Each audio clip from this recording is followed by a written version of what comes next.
This is the Relevant Podcast.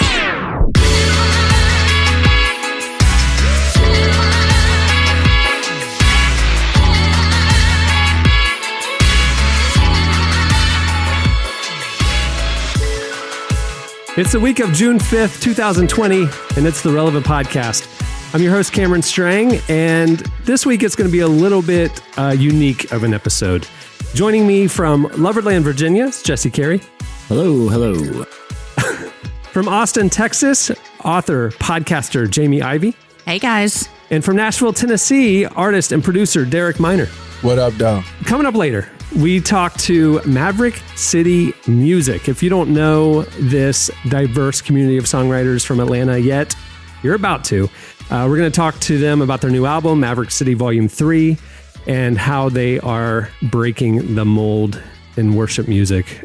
Love Maverick City Music. We love them too at our house, Cameron. Unbelievable. I'm excited about that. Obviously, this week is a unique time in our country, and we wanted this episode to reflect that. So a lot of the normal stuff that we do, a lot of the really dumb stuff, Jesse, we're gonna not do that this week. And we wanted to have a little bit more of an intentional conversation about what's going on. To join us for this part of the show, we wanted to bring on our friend, hip hop artist, spoken word artist, activist, podcaster from LA. Welcome to the show, Propaganda. What's up, y'all? West, the world's on fire. Man. And also joining us, I wanted to bring in Tyler Huckabee from Relevant. He's our senior editor and the host of Relevant Daily. He'll be bringing us some updates later. Hey, Tyler. Yeah. Hey, everyone. Hey, so Prop, I appreciate you joining us, man. I mean, it's been a tough week for a lot of people. A lot is happening. It seems like every day the narrative is changing, and I just wanted to see how you're doing. What are you thinking today in the midst of everything going on? Yeah, I mean, it's such this was already such a normal year with just regular life that was just so mundane. I was so bored, it's like, there's nothing special about this year, I mean? And then all of a sudden, right? I mean, obviously, my emotions are all over the place. My emotions probably match, the emotions of, probably America and the world writ large, but obviously specifically Black America. I was already on edge because of, coronavirus and what was happening with specifically the Black community in coronavirus, you know what I'm saying? And I just felt like I got set back, 40 years. I say 40 years, because I think of like my own father's social, justice work as a Black Panther, you know what I'm saying? So, I mean, like 80 years, like how are we here again, Prop, we're recording this on Wednesday, and the protests have been going on for several days now, and really there's sort of a new news cycle every day. So when people hear this, things around the country could evolve in a lot of different directions. From where we are now compared to where we are even just over the weekend, and you've kind of seen some of these new voices enter the conversation, even if they just want to enter and listen and learn more. Yeah. Do you have hope about what can be done from here that could, be positive institutional and systemic changes that can actually take hold? I do in a number of ways. I think that, there's a faction of our country that's just entrenched in our silos. It is what it is, and there's the world is different now, and it's post-truth, we're all about like, bias, confirmation bias. Is that what it's called? Yeah. Yeah. So we're kind of like already, there's a part of the world that's just that. Then there's what I feel, the greater majority of, and I'm just going to cut to it, the greater majority of white people that are going, okay, I'm out of excuses. Like, how are we still here? You know what I'm saying? That are just like, okay, I'm sorry it took me so long to believe you. Oh my God, I'm sorry. You know what I mean? Which I think has a lot to do. I guess I can speak specifically with American church. I think it has a lot to do with the fact with, our voices being raised. People like Derek, people like Lecrae, people like myself, people like Relevant. You know what I'm saying? There have been like, hammering away for years and years and years. And we sit on the shoulders of people like, James White. You know what I'm saying? We sitting on his shoulders. We sitting on James Cone's shoulders. We sitting on these shoulders of people who've been hammering at evangelicalism for a long time. You know what I'm saying? And then now with these videos and the continual, you know what I'm saying? You can't keep saying these are isolated incidents when they happen all the time, everywhere, in every state, in every variable, every possible variation of Black men has been murdered, and I think just finally the math is starting to happen and people are going, well, let's do something. The amount of allies that I'm seeing, back to 2012 and 13 when, Trayvon Martin, Oscar Grant was murdered, and I got uninvited to a bunch of conferences, we talked vocal about that, you know what I'm saying? There's a different story. Now I'm getting brought in, you know what I mean? Right, you Derek laughing because he know. Bro. Yeah, I know. I lost a lot of bags during that time. I lost a lot, you know what I'm saying? And it's almost like it's like on Sonic when you get hit by a character or whatever and all your rings fall out your pocket. Like that's how I felt. It's like, that's what happened when Oscar Grant died. I was like, wow. I used to sell 1,000 tickets in this city. I don't know. Where everybody at? You know what I'm saying? In the beginning of this decade, if this would have happened, I would have lost 4,000 followers, right? This now I've gained 7,000 followers because of just how culture just kept ratcheting up. You know what I'm saying? Do you think that in the middle of all this, because I feel like we've seen that even irrelevant, like when we posted about what was happening with Trayvon Martin, even later on with Tamir, people got mad at us, and there's definitely been a change in how many clicks these articles get and people responding positively to them instead of very negatively. That seems good. But then when you start moving into things like, well, what do we do? Like, what's the action? What's the response going to be? I feel like that's when people still get nervous, because when you suggest things like, when you say we want to be radically for racial equality and changing the justice system, people are like, yes. And you say, so here's what that's going to look like, possibly demilitarizing the police. I don't know if we want to be that radical about it. I think there's like the idea that things should change, but the tangible action steps still feel like, well, can't police just kind of start being nicer magically? Wouldn't that work too? So it's funny.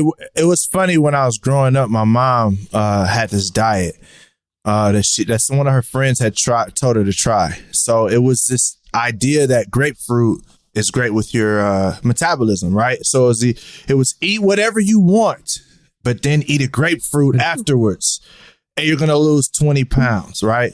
And she tried it, and it didn't work. And that's what I think is kind of where a lot of people are. Like, they want change without the pressure of saying, no, I can't just have a magic grapefruit diet. Like, I'm actually going to have to eat vegetables. I'm actually going to have to go work out for 30 minutes a day. And I think that's what you're talking about, Tyler, as far as the implications of that. I think sometimes we don't realize that. And well, we know this because oftentimes you hear freedom costs something. Like, it costs something, and it's going to cost something to change what's happening. But it's either let's control our costs and say, hey, let's fix this area. It's going to cost something so that riots don't happen. And then you have all these weirdos in the riots busting up Black-owned businesses and busting up all kinds. Like, it's costing more for us not to fix the problem. It's costing more for us not to fix it, Yeah. And I think, again, just like the best parallel, history doesn't repeat. I don't believe it repeats, but it definitely rhymes. I think that's like a best way to look at it. Like, scenarios are so different. Time is so different. Where we are as a culture is so different, but there are things we could pull from, So like the best way, I think, again, is the the level of tumultuous that the 60s were, you know, Right. down to the space launch. Like, here's what's even more crazy. I don't like, you know what I'm saying? Like Gil Scott-Heron writing a song called Whitey on the Moon. You know what I'm saying? Because in the middle of the civil rights movement, we landed on the moon. So he wrote this song, and that's what happened Monday. I'm like, this is so crazy. The country's on fire. NASA just launched. SpaceX just launched it. I'm like, It's like Groundhog Day, bro. it's just Groundhog Day out this mug. So, but anyway, like at the end of that, what the Civil Rights Act was at the time, which we think is so stupid, is basic.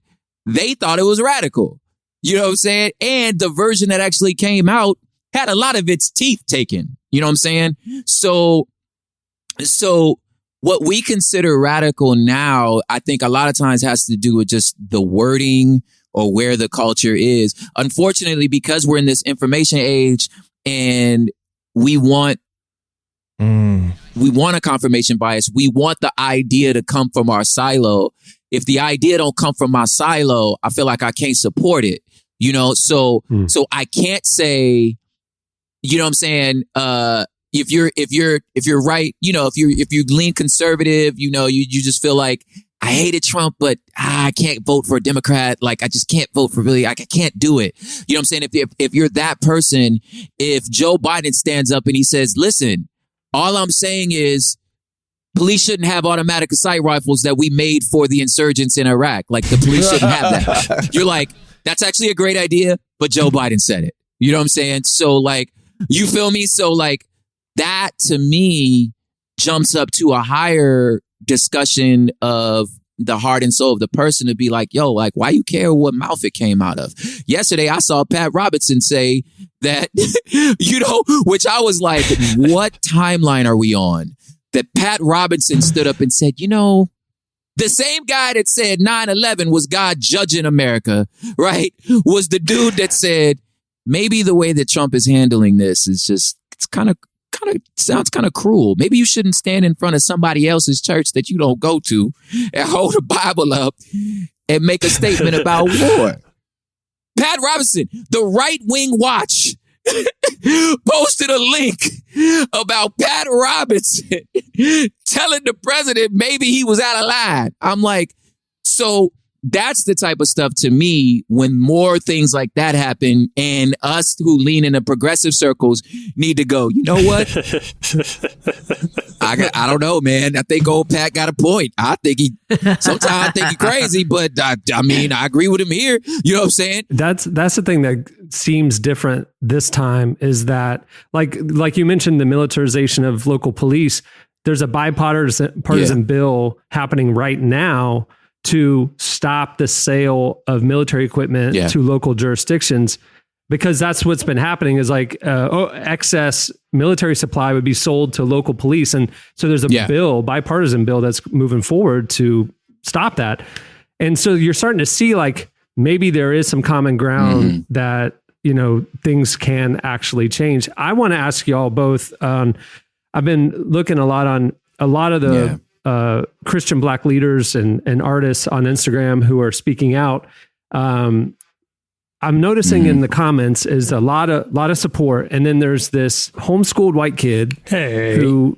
Hey, sorry, Tyler. No offense. Leave Tyler alone. That's my dog. That was anonymous. That's my dog. No cap, Tyler. No cap, Tyler. You good. Let's call this hypothetical clueless person T. Huckabee. No, Tyler. No, but like I'll see them say, and they are coming from a place of faith conviction saying, no, all lives matter. And obviously they don't know because the bubble they live in, they don't know what they're saying when they say that. Or they'll say, I've seen this argument in the threads of, well, listen, the Bible says that this sin and this division will just be with us till the end of time. And the only answer is Jesus. The only answer is heaven. Right. And it's like, so why fight? Right. Yeah. And so now I've seen y'all, a lot of leaders like start to engage this ignorance, which I am appreciative of. And I want to talk about that. I saw something that Dr. Darius Daniels, who's a friend of the show, said he had his podcast this week. He has Dr. Eric Mason on, and they talked about what's going on, and two brilliant thinkers. And Darius posted something on Instagram this week talking about, and I'm thinking it's trying to educate that mindset where, listen, we're not saying that we can legislate away racism, right? Racism is a heart issue. And Darius said, now, I know that I can't change how somebody sees me. When I walk into a store, that person could be racist, but that doesn't affect me in any way. And so I can't change their mind. But what we're talking about is when they act on their racism, that becomes injustice. And that does require laws and legislation to protect me and to protect citizens from other people acting on their racism. So we said, yes, racism is a heart issue, but injustice is something that we can fight for. It's law. Right? Law. And so like that interesting parallel, because I think a lot of these comments are coming from a place of saying, hey, we're believers and we can't legislate racism. Right? And like, no, that's not what we're talking about. Yeah. Here's what's funny though. By definition, I'm not gonna undo his because his point is correct. Right. But the from a sociological, I'm putting my teacher hat back on right now. Like from a sociological cultural studies perspective, understanding the difference between a prejudice, a discrimination, and racism. Like your prejudice is what we're talking about. Like you have, because of this person's skin, I think less of them. Right. And they are not, I'm not well. That's a personal opinion. You're just an idiot. I don't know what to tell you. Right. Discrimination is when the individual begins to act upon that. Right. Now, sometimes a discriminatory act is normal for survival.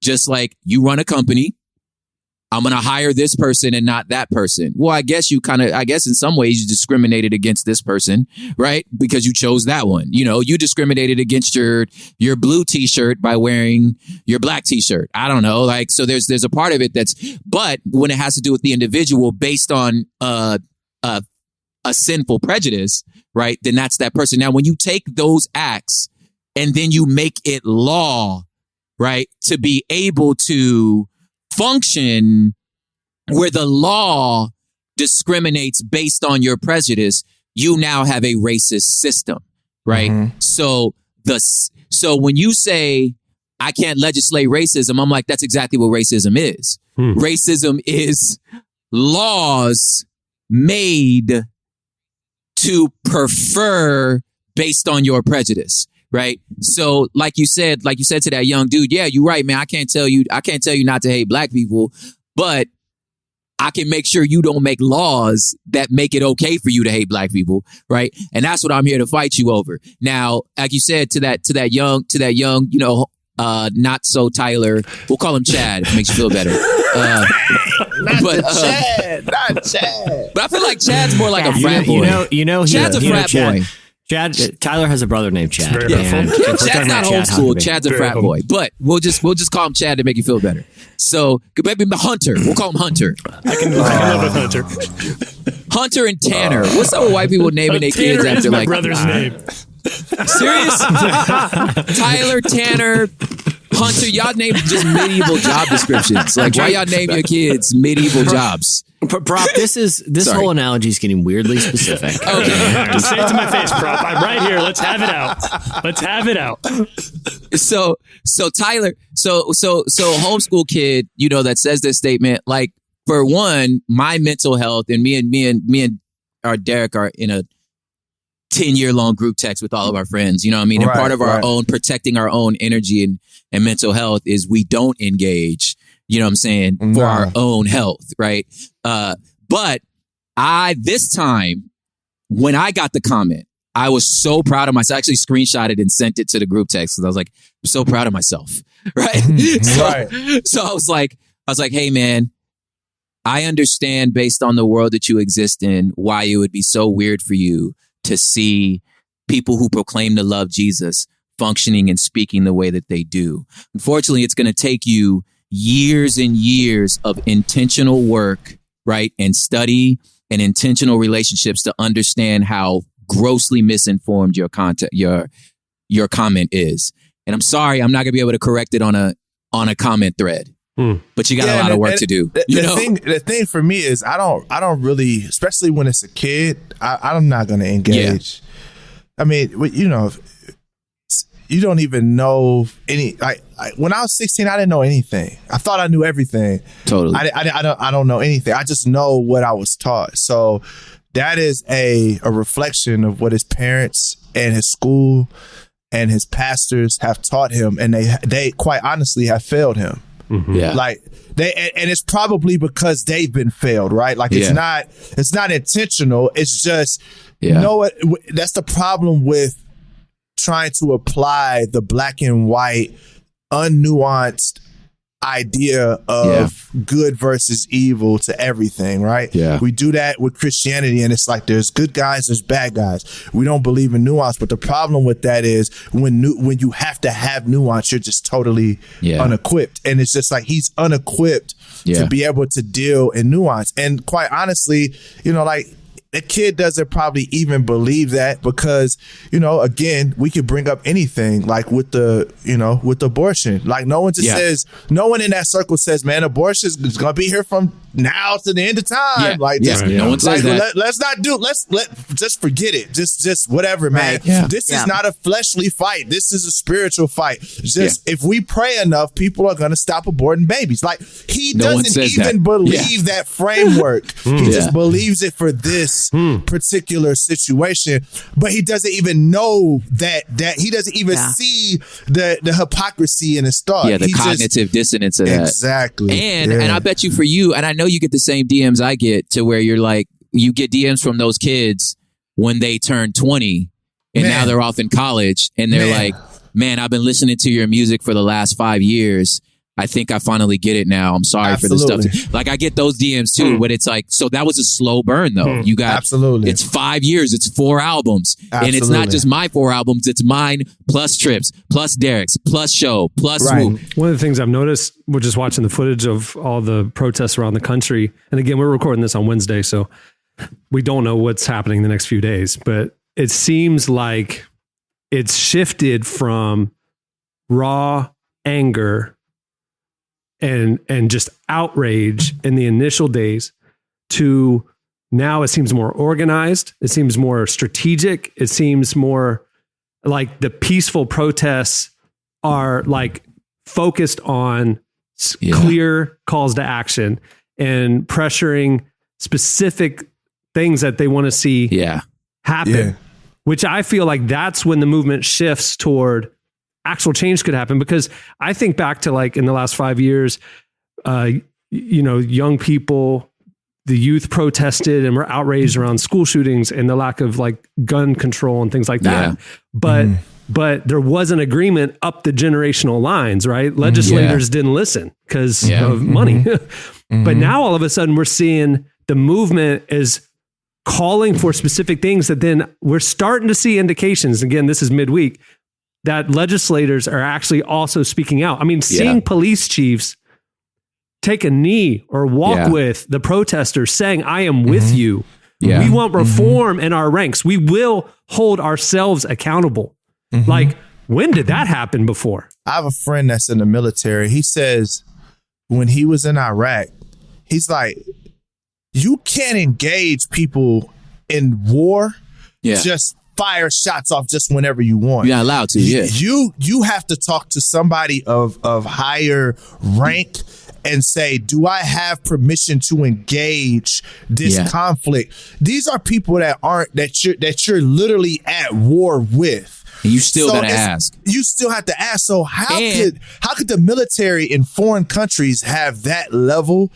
They have to have that level of control. But over here, there's no accountability. You could just fire shots whenever you want. Not only that, the vast majority of when you look at the psychology of military, the vast majority shoot over a person's head because it's something in us that don't want to kill another human.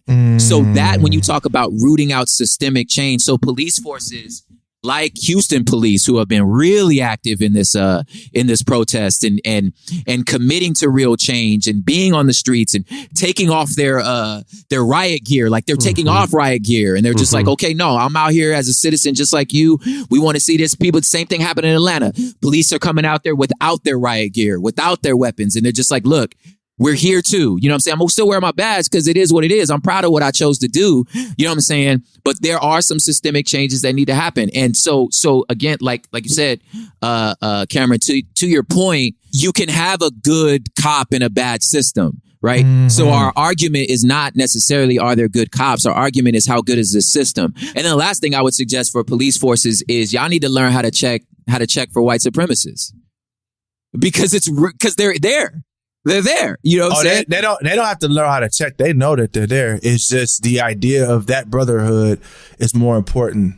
That you can't tell me you can work with somebody for 12 years and not know something that important. That's impossible. You mentioned Atlanta, the Atlanta police officers. This is the next step. Again, we're recording that on Wednesday. So this Tuesday night, there was an incident this week where police had a confrontation with some college student protesters, and one of the students, 22, was violently tased and injured, greatly injured. 6 Atlanta officers were then charged after that confrontation and held accountable, or they will be held accountable. And I think that is another thing that we ask. That needs to happen across the country at every level, to say there's accountability and consequences to the people who cross a line, who are not doing the job the way it was designed to be done. Yeah. Yo, if that type of response was the typical response, you wouldn't be seeing this. We wouldn't even be here. Like that's just the reality. We would not we wouldn't even be here. Because we know justice would be served. Right. Yeah. It's like, forget the economic discrimination and the real estate discrimination and all of that. It's just like, yo, we're watching on videotape people that look like me be murdered, and then you find a way to sashay out of the somehow it's not a murder, right? Of charging these people. But I know people that have been in jail for an ounce of weed. You just like an ounce of weed, or they were just there. Like they were considered accomplices because they're in the car with the wrong person that they didn't know had done something crazy. But you could literally videotape this guy choking the life out of someone, and then there's a question as to what should be done. And therein lies one of the big problems as far as justice is concerned. It's not like what we talked about earlier. It's not the issue of racism. Yeah, racism sucks. Quite honestly, I don't care what you think about me. Just don't kill me. Like, that's the facts of the situation. I don't know if you guys read the latest Malcolm Gladwell book, Talking to Strangers, but the impetus for him writing that was the death of Sandra Bland, who, after a very routine traffic stop, allegedly rolling through a stop sign. She was on her way to a job interview, was completely sober-minded, and but the interaction with the police officer escalated to the point where she's found dead in her jail cell 2 days later. The police officer was white, Sandra Bland was black, and that book really outlines in a lot of ways that what ultimately were well-intentioned but misguided policies that were never kind of revisited objectively with police policies and procedures, led to confrontations like this. And, I kind of stepped away from reading that book, and really it was a reminder of this, as someone who wants to see change and not for more, people to die, it was really a reminder of the importance of like the civic responsibility at the local level too. Sheriffs are elected officials. They're not appointed. And we put ours in jail here. Yeah. And so I think this too, hopefully there's a lot of different kind of generational values that I think are coming to light. And you see the younger people are, the more civically engagement minded they seem to be. They seem to be very passionate about the democratic process. Is it a perfect process? No. Can it be improved? Yes. But, is there ways to, engage at the local level that can put people in place that really understand, from you're kind of talking about the nuances of policies and procedures that, yes, the church and community, we need to address racism. But, there also is ways that we can institute changes even on the local level. Yeah. So that Jesse, you mentioned this generation being civically minded and active. The problem is statistically, they're still not voting. You know what I mean? They're speaking out, but they're not going to the voting booths. And so you have all this momentum, and then like in action come election day. One thing that gave me hope this week about specifically that process you're talking about is in the Senate. Van Jones has talked about this. He's like, listen, I'll work across the line for things that I believe in. I have my right wing and my left wing. And he said, there are very few elected officials who I would say you're a bigot, right? They may have racist thoughts or whatever, but like he said, there's one senator who's an actual bigot, and his name is Steve King. And and he's up for election this past Tuesday in the state of Washington. And he said, Iowa. Yeah. And he said, how that election goes will tell me the direction that America is choosing. And he got ousted. He was in the Senate for decades, and he got ousted. He got voted out of office. And that's what you're talking about, Jesse. You want to see change? Yes. You want to get rid of the bigots? Vote them out. Jamie, you have an incredible and diverse family, and you have children who are approaching voting age, and I'm sure are, have been watching what's been transpiring around the country like we all have. What are some conversations that's been happening around your home and the perspectives of your children who are also people of color? They're hard conversations, and we actually don't keep the news on a lot in our house for just a lot of different reasons. And so we get to control the narrative that our kids hear, which I'm really appreciative as well.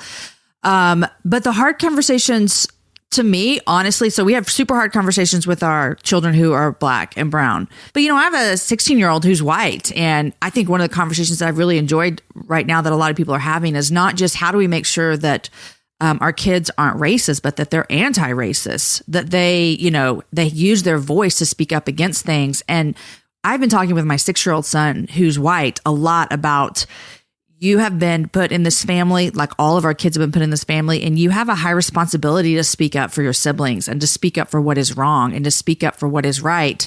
Those are important conversations that I think every parent should be having. It's just we have to have them in our house because he has a little bit more proximity to Black and brown people that a lot of white kids don't have. And so I'm always saying, I've said it here before, is that white parents have to be having these conversations. I read something the other day from a Black woman that says, I shouldn't have to keep telling my son how to not get murdered. You need to tell your son how to not kill my kids.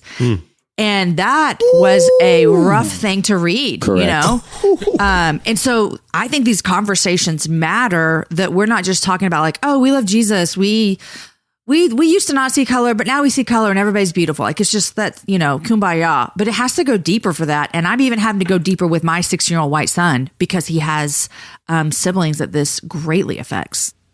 Well, that was a lot to unpack. I appreciate this conversation. It's an ongoing one. Let's take a quick break. Hang with us for one more segment. And let's take a quick break and come back. And Tyler is going to bring us a couple of news updates from the week. I'm a young Black man, doing all that I can to stand. Oh, but when I look around and I see what's being done to my kind, every day I'm being hurt to disgrace. My people don't want no trouble. We've got enough struggle. You're listening to I'm a Young Black Man, a song that went viral after Keydron Bryant posted it on Instagram this week, and you're listening to the remix by producer Dim Joints. This song has been stuck in my head for a week and a half. I can't get it out of my head. It's incredible. All right, Tyler, I'm not going to give you a jingle. Tell us what's going on this week. Do want to reiterate before I bring a couple of news items that we recorded this on Wednesday. Obviously, a very fast move. This country is going. The brakes. Somebody cut the brakes. The roller coaster is just going. Because the thing about it, if we recorded this 4 days ago, the mood would have been completely different. It's different because I mean, like both you and Derek. I mean, have told me in the last 24 hours, I'm feeling a little bit better, right? Like you're not, we're not through, but that wasn't the case a few days ago. So you're right, Tyler. I'm glad you acknowledged that because we don't know where this listener will be this weekend when they're listening. So assuming we still have a functioning democracy by Friday. These are the stories that we feel like, that I feel like today will still have some relevance for where listeners are at. The big one is the state of Minnesota is going to be bringing civil rights charges against the Minneapolis Police Department. So the video, obviously, that we've been talking about here has ignited a lot. And in addition to bringing a former officer, Derek Chauvin, in and charging him with third-degree homicide, Governor Tim Walz and the Minnesota Department of Human Rights announced the charges and an investigation into the police department's last decade, 10 years, of policies and practices to determine where and how systemic discrimination towards people of color has occurred. The governor said, quote, "We know that deeply seated issues exist. I know it because we saw the casual nature of the erasing of George Floyd's life and humanity. We also saw the reaction of the community. They expected nothing to happen because nothing happened so many times before." So State Human Rights Commissioner, her name is Rebecca Lucero. She will be leading the investigation. She's implementing interim practices for the Minneapolis Police Department, which will be followed by new long-term measures informed by the findings of her investigation. Over the last 10 years, Minneapolis Police Department has faced a larger than average number of accusations of racial discrimination. This happened even after they promoted Madaria Arredondo to become its first black police chief back in 2017. Now, Arredondo had been part of a group of officers who sued the police department for discriminatory practices back in 2007. That was settled. Now he's police chief, but in the last 3 years, there has not been an appreciable decrease in the accusations. That I also want to point out, because it is relevant to this, the anger has flared over the official autopsy of George Floyd, which blamed his underlying health conditions, their words, for his death and made no mention of asphyxiation. So there was an independent autopsy that Floyd's family brought, and that found that he did die of asphyxiation from sustained pressure on his neck, which I mean is very obvious. Oh my gosh! Whoa! Wow! Yeah. I'm surprised that. I'm surprised. I can't believe that someone standing on somebody's neck for 9 minutes killed him. Wow. I never would have thought. Pretends to be shocked. I never would have thought that was the case. Oh my gosh. I believe that bull about the diabetes killing him. Oh my God. How dumb do they think we are? That was the that he happened to have a heart attack in the middle of it. I said my man died from lupus, bro. I didn't know what I'm saying. Good Lord. Tyler, I saw the Minnesota Governor Tim Walz said when he announced that they were going to be bringing civil rights charges against the Minneapolis Police Department. He also said, and I love this quote, he said, "My administration will use every tool at our disposal to deconstruct generations of systemic racism in Minnesota. This effort is one of many steps to come in our effort to restore trust with communities that have been unseen and unheard for far too long." That is what we're talking about. You know what I mean? Like this isn't, yes, we want to see justice served in this one specific case and accountability for the 4 officers. But the fact that we've got to dig deeper to the systemic issues and that the people at every level of government is applying pressure and this has come to light. I mean, this is the positive outcome of the protests, right? This is the first step of something that needs to trickle out way wider than this. But like, to me, that's what we're talking about, right? I mean, this is what we want to see happen, right? I mean, it's that, but for me, the test is going to be what happens 6 months from now. Right, right. You know what I mean? Like, what? Don't talk about it, be about it. You know what I mean? Right. But definitely, I think the fact that someone at that high of a level will acknowledge that shows some progress for sure. Some progress, definitely right. Shows some progress, and that matters. But definitely, I'm like what James would say. In the Bible, I need to see the action. There you go. To match it. You know what I mean?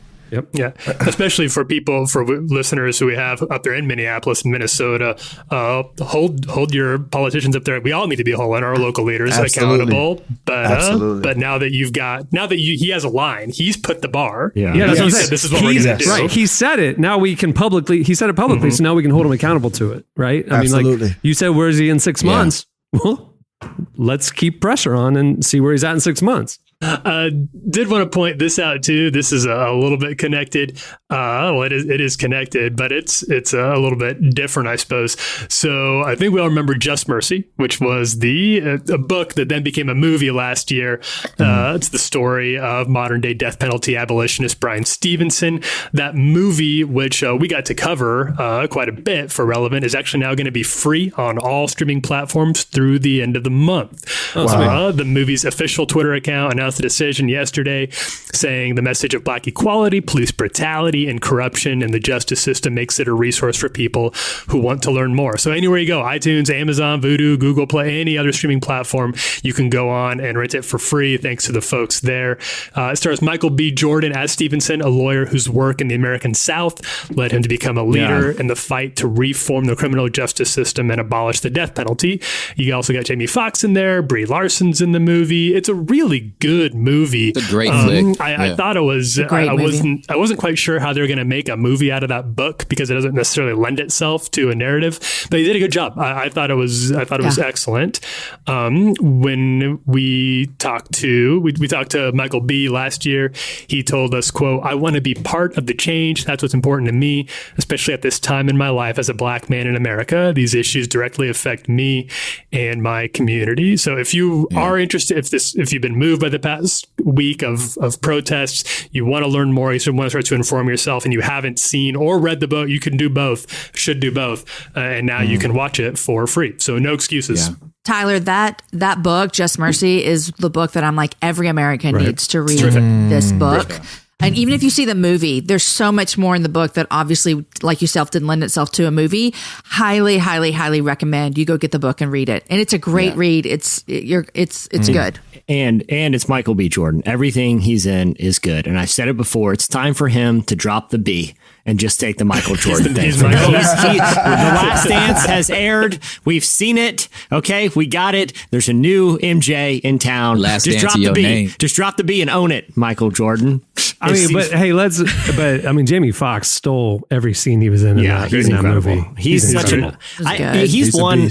Not to get too far into the cultural analysis, but he's one actor that sometimes I think is too funny for his own good. And what I mean by that is like he's so smart and so funny that people that's what they think of him. It's like, oh, Jamie Foxx is hilarious. Every time I see him, he is like, he's sharp, he's funny, and they think of him as a comedian when really you're like, watch, he had another movie that was, I felt like pretty underrated, that he's, starting with Robert Downey Jr. years ago, that was about homelessness in Los Angeles. He was awesome in it, and Just Mercy, you're like, dude, Jamie Foxx is a legit actor, man. Yes. Like he's hilarious and great in all he does, but it's like, dude, he is a legit like dramatic actor when Oh, I mean, think back to Ray. I mean, when he played Ray Charles, he won an Oscar. Yeah. I mean, he's an Oscar-winning actor. Yeah, he's unbelievable. And should have gotten an Oscar for Django, in my opinion.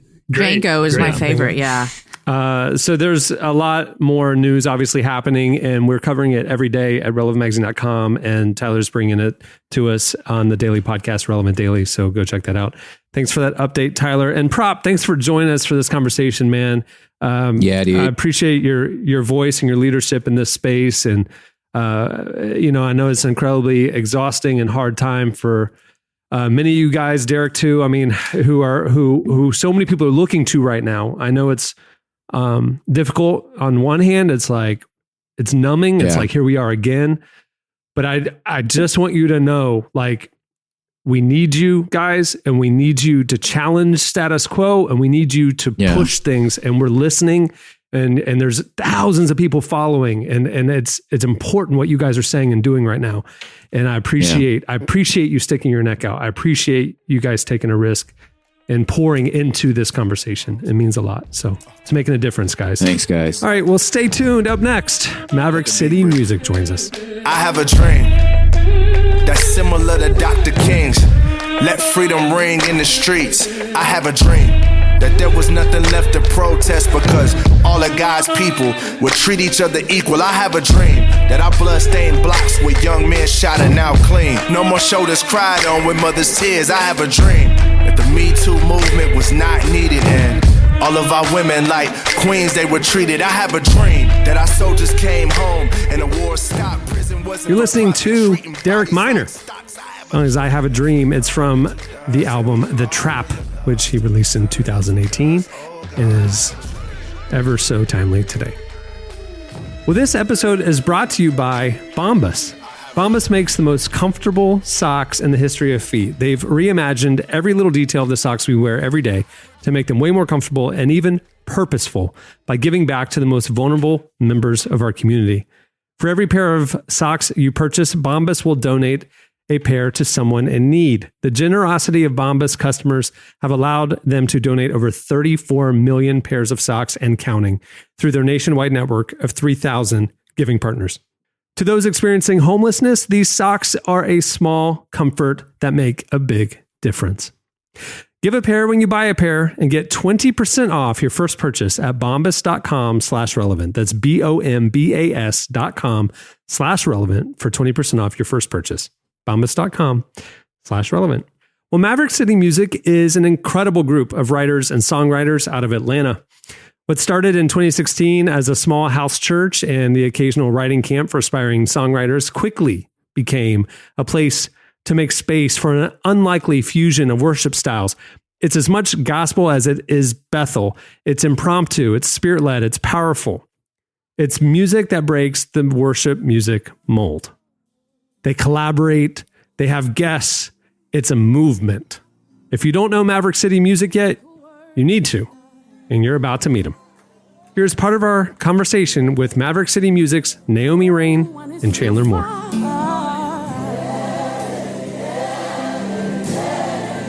You said I'm not too far away.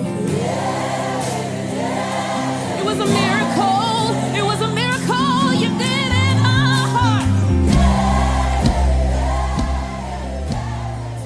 As much as it's like blesses people, like it blessed us first because it was a place for us to be like, wow, like I could be myself. And as like just because I'm a Black female singer doesn't mean I have to be like sound like Mahalia Jackson or, you know, like there's, and what people don't realize that even in the gospel community, there is, you know, distinction made between like the way you sing. And if you sing gospel enough, or if you have enough grit or growl in your voice, and then, you know, if you have like, I have a more, which I can go there, you know, but I have like a more of a, like a pure kind of like, you know, straight tone kind of voice. And then it's like, okay, well, you sound like you belong like in the CCM world, but then it's like, am I welcome in the CCM world? You know, there's a lot of that. But when we came on with Mav, it was just us like worshiping, and we could be ourselves. And I could, you know, growl sometimes and, you know, like just sing sweet and pure. And that was okay.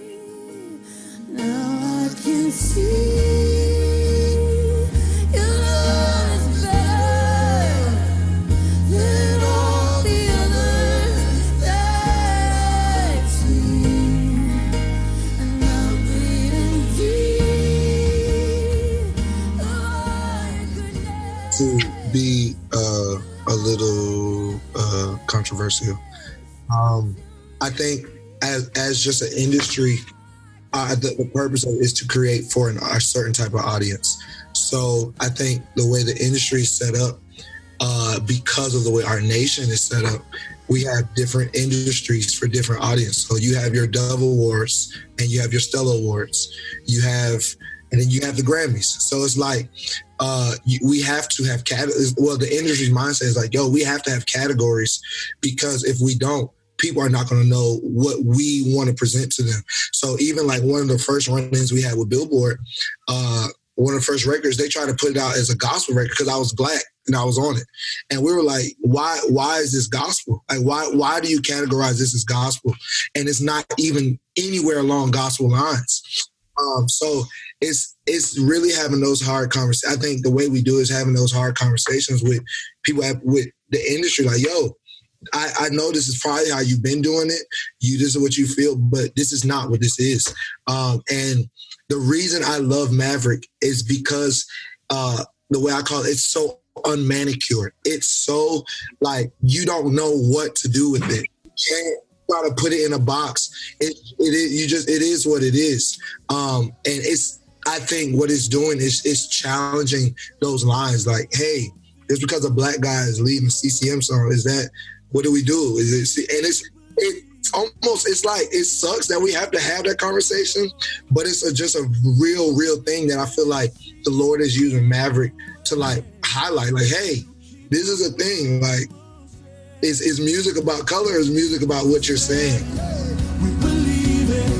If you said it, if you said it, we believe it. If you said it, we believe it. 'Cause you're a man of your word. If you said it, we believe it.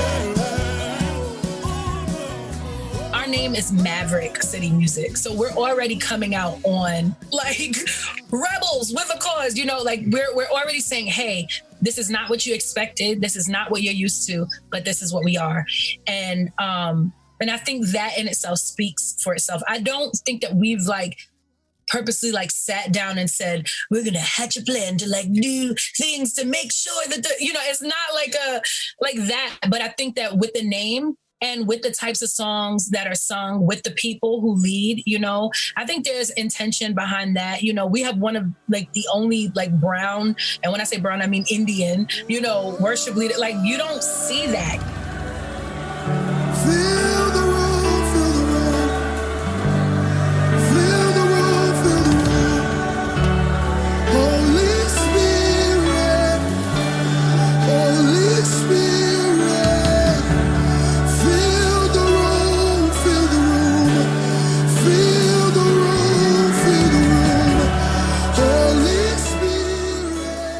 That was Maverick City Music. Make sure to check out their new album, Maverick City Volume 3, Part 1, wherever you get your music. All right, well, stay tuned. Up next, a slightly different version of Slices. Picket lines and picket signs. Don't punish me with brutality. Talk to me so you can see what's going on. What's going on? What's going on? Yeah, what's going on? You're listening to Marvin Gaye. The song is What's Going On. Well, this episode is also brought to you by BetterHelp, especially now with so much fear and anxiety and stress going on in the world. So many things are interfering with our own mental health and happiness. We've all been through seasons of life where stress and busyness weigh us down. And now more than ever, the pressures that a lot of us are feeling, we need somewhere to turn for help. That's why there's BetterHelp. BetterHelp will assess your needs and match you with your very own licensed professional therapist. You connect in a safe and private online environment, which is not only great for the season we're in, but is also convenient even when things get a little bit more back to normal.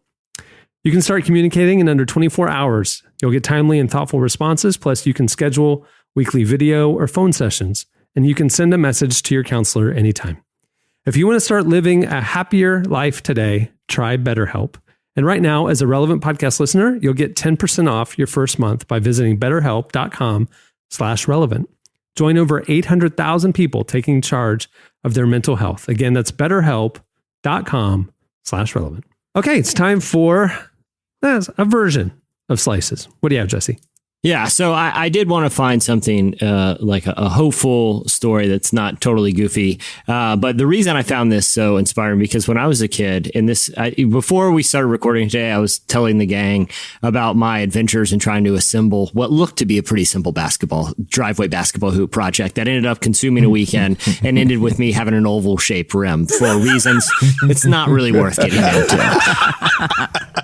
Like I told them, you need an engineering degree to erect a basketball hoop these days. You know? So anyway, like when I was a kid, we had something called the Invention Convention at elementary school, and I would like legit have anxiety before the Invention Convention. It's like, I can think of a lot of cool inventions. I just don't know how they work. Okay. Like, yeah, hoverboard. Cool. And I invented it. I don't know how someone else, let some nerd figure out how to make it work. A coldo wave. You put something in there and it makes it instantly cold like a microwave. I don't have to figure it out. I'm just telling you the idea. Coldo wave. I think it's called a freezer. No, instantly. You punch in. All it's to say is I'm terrible at invention. I think I'm good at invention. I'm just terrible at engineering. Right. And that's why this story really jumped out to me, because it's about a 9-year-old kid in Kenya named Stephen. And Stephen was watching the news, and like a lot of people, he saw, news anchors tell people how the coronavirus is spreading in communities. And, he had this kind of, this kid's 9 years old. All right. And he had this revelation of like, well, a lot of the places that around my village and my community that people can regularly wash their hands require them to touch sinks and touch wells and touch all this stuff that it undoes the whole process. This kid, 9 years old. Okay. He invented this device, and it looks pretty cool. It has water and a soap dispenser, and the water is in a bucket, right? And the way that he's designed it has a foot pedal that you can go step on the foot pedal, and the soap and water dispense on your hands, so you can wash it without touching anything except for the bottom of your foot. This is a 9-year-old kid. Okay. And so why don't we have these in bathrooms all over the world? Okay, like everyone uses the back of the hand to turn on the sink anyway. Why didn't someone think of this a long time ago? Why aren't we flushing all toilets and doing any kind of water related thing in a bathroom with our feet? This kid figured it out, and it's so cool that, like I said, 9 years old. This got such attention in the country that earlier this week he was awarded the Presidential Order of Service, which is a massive award in the country. And so, he's getting national and now international recognition. Congratulations, Stephen. You blew my mind with this invention. And if I ever design a house, I will have you come over and design some sort of elaborate foot pedal system for me. There's something that will come out of this coronavirus season, like what you're talking about. Like there's some common sense sanitation things that we've just not applied that I think we will now apply, even on the other side of having to wear masks. That Dyson guy. I just think things should work properly. Who's all about like not touching stuff and just blasting you with air in unique ways. Right. He's sitting there thinking like, this kid's figured it out. I'm sitting here coming up with like, it looks like something that blows your skin so hard it literally like warps when I put it in that Dyson blade. Okay? Like he's invented a hand drying device from 3,000 years in the future to keep people's hands clean in the bathroom. And some 9-year-old just come up with a better invention. It's like, sorry, Dyson. Love it. Steven's in. All right. What do you have, Jamie? Oh, I got something. Okay. So, a friend of mine that I really respect, he's a NFL, he's an analyst for ESPN. His name's Emmanuel Acho. You guys might know him. He played here for the University of Texas. I used to host a podcast with his brother Sam. We had RIP Relevance doing a sports podcast. You can go back. It's still in the archives in iTunes. But yeah, Sam's a good buddy of mine. And Emmanuel's a great dude too. Great family. Great guy. Went to our church. He lives here in Austin. And anyhow, he posted on Instagram the other day a video, and it's great quality. It's really well done. And his video is basically like, hey, my DMs are blowing up by white people saying, hey, what can I do? How can I help? Which is a whole nother subject that we could talk about. But he made this video and he answered four specific questions, like, why can't white people use the N-word? Why is there riots? What's white privilege? And one more that I can't think of. But I want to play. Jesus, please. I thank you, Derek. But He did such a great job with this. It's been shared over like 3 million times. And so I got a clip for you real quick. The first question I've seen a lot of, Emmanuel, why are you all rioting? I understand protesting, but why riot? And to that, I submit this. MLK said that rioting is the language of the unheard. For years, black people have tried peacefully protesting, going back to 1965 and before with the Selma March, and that didn't work. And then in 2016, Colin Kaepernick, he took a knee, and that agenda got moved to a flag, which was never the goal. He just wanted to raise awareness on social injustice. So that didn't work. And so now we've seen riots because black people and hurt people are trying to get the attention of the oppressor. They're trying to raise awareness of the oppression. I was biking around Lake Austin the other day, and there was a white girl about 15 meters ahead of me. And as I'm on my bike, I say to her, on your left, because I want to notify her I'm coming so that she can change her course of action. I get 10 meters away and I increase my voice, on your left, because she had yet to move. I get 5 meters away and she's still there, and I say, on your left, because I realize if she doesn't change her course of action, there will be a collision. And as I approach her, I yell, on your left, and we collide. My goal was never to hit her, but because she had her headphones in, she didn't hear me, and so she didn't change her course of action. I believe that that's the same thing black people are doing now. 1960s, we're yelling, we're oppressed. But the course of action wasn't changed. And so we again yell, we're oppressed, but the course of action wasn't changed. And so again we yell, we're oppressed. And now you see the collision that's occurred in America. It's so good, you guys. It's about 9 minutes long, and he goes through all 4 of those questions, and he talks about what grief does, like the psychological effects of grief on people's lives, and we're seeing that happen. I highly recommend you go find it and watch the whole thing. I texted him this morning. I'm like, hey, are you doing this every week? He's like, I don't know about every week, but it's so good. That really was good. All right, what do you have, Derek? So somehow conspiracy theorists have said that Antifa has taken over the protests. I find this funny. Like, I won't say I find it funny, and I'll say this. There's clearly somebody or something that's in this that has sought to find selfish gain out of it. What the thing about it that trips me out is just how quick can the narrative change from, hey, people are protesting to, oh my God, they're looting and rioting, and it's Antifa now. Like, for some reason, we have to find this boogeyman. And I think for most people, for me, I don't care if it's Antifa, Aquaman.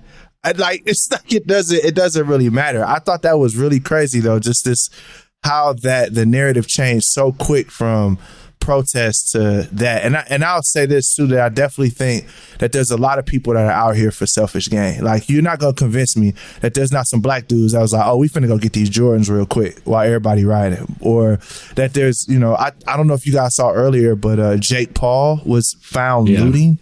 Like, it's like clearly, but I don't know if that's like Antifa. To be honest, I don't know who it is. I think it's just chaos, and chaos begets more chaos. But I heard an interview. It's crazy. I heard an interview with the Brooklyn city commissioner or borough president yesterday on NPR, and he was talking about he had been debriefed by riot police there every day. They're kind of tracking this stuff, that they actually have seen evidence of organized outside organizations who are not associated with these protests and this movement coming in and trying to capitalize and then twist the narrative, and like they're like a lot of the Molotov cocktails that have been thrown at precincts in Brooklyn and stuff like that. They actually have evidence that it was done by outside people who are not associated with this movement. Yeah. They're not associated with Antifa? They're not. They're not associated with the protesters who are peacefully protesting. They're coming in trying to change the narrative and distort the conversation against black rights almost. Yeah. And so, it is crazy. I think for me, I'm just going to be honest and blunt. I think I've just, that's kind of where I'm at right now. At the end of the day, I don't really care who it is. It's just like, for me, it's just another group of white people that are doing whatever. Like, I don't know. You know what I'm saying? Like, it doesn't really matter if it's Antifa or whoever. It really sucks that people would take an opportunity, and this includes black people. Like, for the black people that have took this opportunity to rob the Gucci store, like, it's really frustrating that it's like, in a moment as serious as this, that something in you would make you think that selfishly to say, you know what, I'm going to take this opportunity to wreak havoc and cause carnage in something this serious. Like, I don't care who you are, black, pink, purple, orange, whatever. Like, it's super trash. But yeah, Charlemagne, 4 or 5 days ago, when a lot of the looting and rioting was at its apex, and again, we're recording on Wednesday, Charlemagne the God, has been talking very boldly about this in the news, and his take is that the first wave of like the rioting, beyond the protesting, but rioting, looting, came out of a visceral. Like, we're coming out of an economic crisis. We're coming out of many things are like a culmination of anger and fear and all this other stuff. But there's this second wave that's happening that's a little bit more calculated and outside than that initial response. And he was trying to explain the first wave. Like, this is just an oppressed people screaming out, like what the clip we just heard Jamie brought. But then there's this new wave that's kind of coming in a little bit more calculated, trying to turn the narrative against the point of the protest. You know what I'm saying? So it's like this weird shift of opportunism that's kind of happening. It's interesting. And I think that I was sitting here pondering, I'm like, this could not have happened. Well, it depends on what perspective you're looking at it from, but it could not have happened at the worst time. Like, people have been in the house for months. They're broke. Right. The government gave us a funky little $1,200 and said, and people are hungry. They're starving, frustrated. And I think that's also I think that's where a lot of energy, even from the diverseness of the crowd. I think it's not just about black rights on some level too. I think it's about people just are tired. They're scared. And they're like, we got to do something to bring peace back to our country. Yeah, for sure. All right. Well, like I said, it'll be a little bit different slices this week. So, there you go. Stay tuned. Up next, we'll be out. Triumphantly, won't you help to sing these songs of freedom? 'Cause all I ever have, redemption songs. Redemption songs. Emancipate yourselves from mental slavery. None but ourselves can free our minds. You're listening to Bob Marley and the Wailers, Redemption Song. Classic. Well, last week we asked you a really stupid question of the week, and we're not going to do that. So we do want to hear from you, though. In the light of everything that's going on this week, we want to hear how you're doing.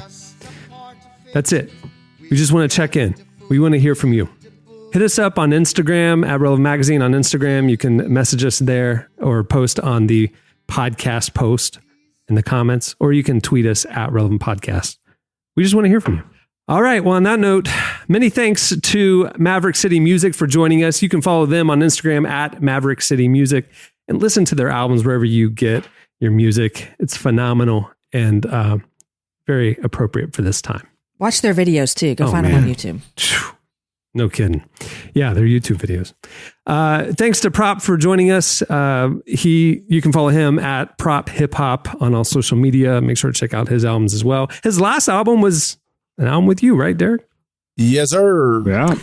And awesome. And also, do you guys have anything coming up? I know something's happening. I do. What's going on? I do. On Friday on my show, The Happy Hour, the Derek Miner's coming on the show with me. So. Yes, and I had a blast on there. Like, I love you. Just want to let you know, I'm so glad that we met, for sure.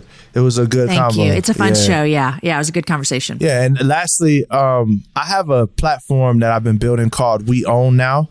So I know a lot of people have been wondering, how can they engage or what's next after this? And I'm a big believer in financial literacy for anyone. And I noticed that in the Black community, there's not a lot of talks about that, or nothing's really contextualized, or it's often assumed that people know. So I built this platform called We Own Now. So if you're in conversations with people and you want to know tangible ways how you can help, definitely point people in that direction, because I think that that's what it's going to take. It's going to take us together working as a community and building up our community. So yeah, definitely We Own Now. Check that out. That's awesome. And also check out Relevant Daily for the latest. And we have ongoing coverage, especially this week, but we're going to be engaging these conversations long term at relevantmagazine.com. On that note, we'll wrap things up. I'm Cameron Strang. I'm Jesse Carey. I'm Jamie Ivey. And I'm Derek Miner. We will see you next week.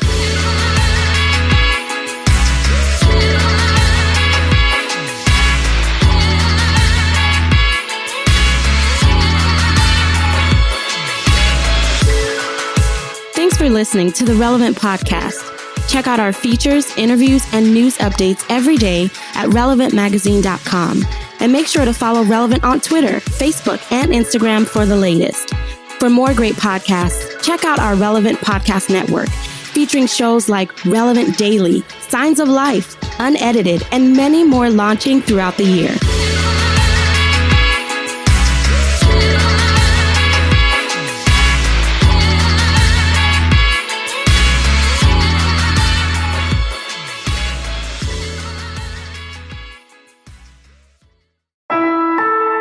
Relevant Podcast Network.